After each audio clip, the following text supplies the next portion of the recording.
Greetings, this is Stasia Bliss. I am here to discuss the awakening of Kundalini energy. Now, I've had quite a number of clients and anonymous come find me on the internet or on my website or on Facebook and ask me, because I've written numerous articles about awakening Kundalini. I've been a Kundalini yoga instructor for many years. I have an online course that's being finished right now on conscious sexuality that includes Kundalini. I've got an 8-week Kundalini Houdini school, and I'm familiar with this energy, which is our life force energy.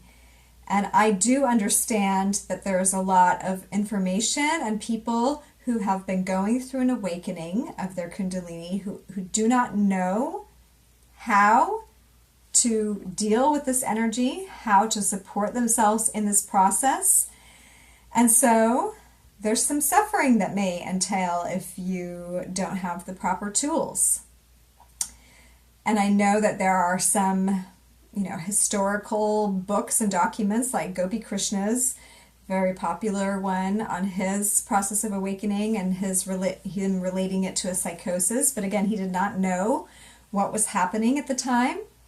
There are many, many more stories these days of people having awakenings and knowing what to do and being able to guide themselves in a smooth transition to a more awakened state of being. So some of the questions that have been posed is, isn't there any way to make this go away?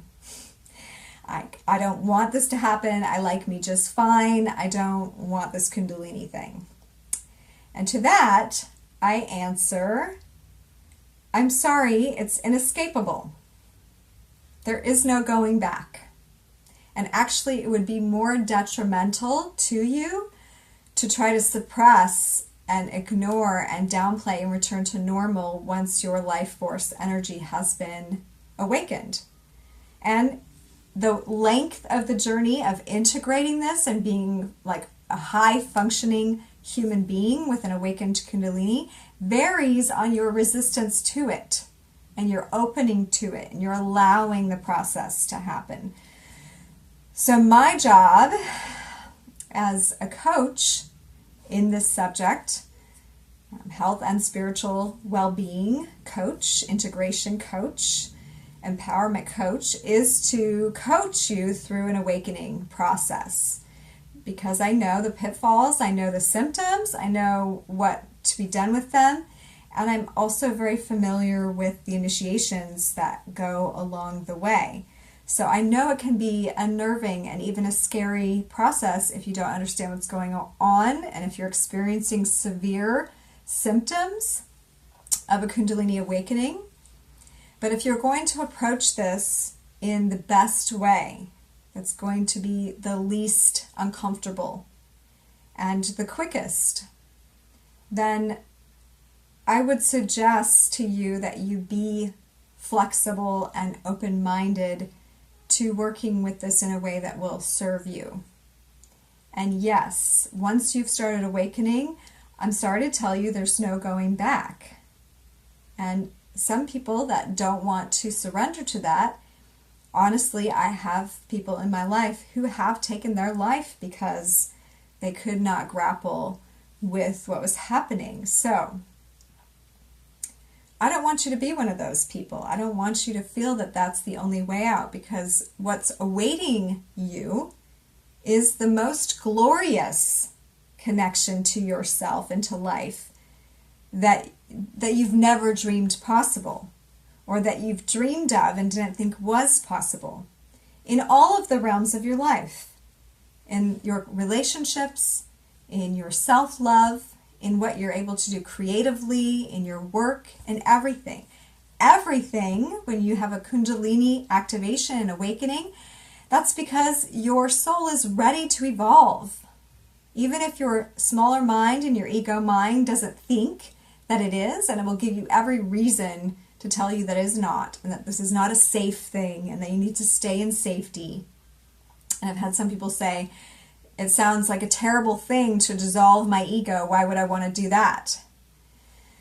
the thing is you don't completely dissolve your ego. What happens is, instead of ego sitting at the driver's seat of your life and telling you what to do and also dictating the thoughts in your mind that are very self-sabotaging usually. Your ego is not one to prod you along into excellence. It's a one to keep you in safety and lower states of consciousness, and to protect the lower mind, which is very logical and linear and only deals with things on a very tangible level.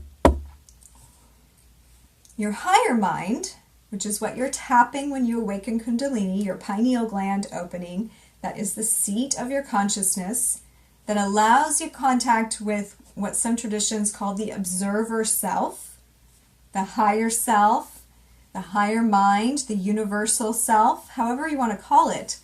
It's this part of you that knows you're not just this body, okay? If you can say there's pain right now and now there's not pain, and you can identify these different feelings and you can feel different ways at all these different times of your life, then you're not those feelings and you're not the feeling of your body. You are something greater. You are something larger. You are something beyond that is eternal and continuous. So, I want to say it is not anything to be afraid of, but excited about and anticipatory of. And if there are difficult things coming up as this change is happening, then you pretty much better be grateful they're coming up, because those are the things that have been suppressed in your being. They've been stuck down there. Emotions, self-doubts, physical stuff, which can be unhealed trauma from this life or past lives. If that stuff stays in your being, this leads to the decay of your consciousness, the decay of your body, and the downward, cycle where, death is inevitable in that way.